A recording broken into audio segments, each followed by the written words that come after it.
Welcome to Chillin' 101. We hope this video helps. You start by preparing the device. Make sure your iPhone has recent iOS and enough battery, then open Settings and tap your name. Sign in with your Apple ID or create one now if you don't have it, because iCloud needs that identity to sync. Once signed in, make sure iCloud and iCloud Drive are enabled and select the first apps, photos, contacts, notes, you want to sync.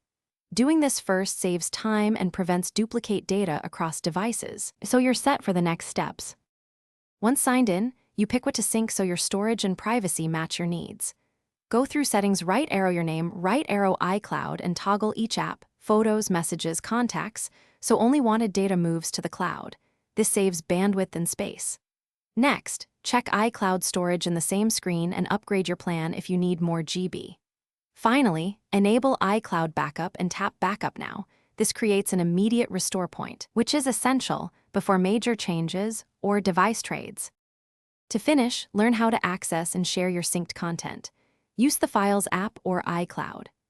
To view iCloud Drive files, tap Share to invite collaborators or create share links for quick access. Manage storage by removing old device backups or large attachments and offload apps you don't use to free space. If something goes wrong, try this key troubleshooting tip. Make sure you're on Wi-Fi, confirm Apple ID and available storage, then sign out of iCloud and sign back. Thanks for watching. Consider subscribing if we helped you.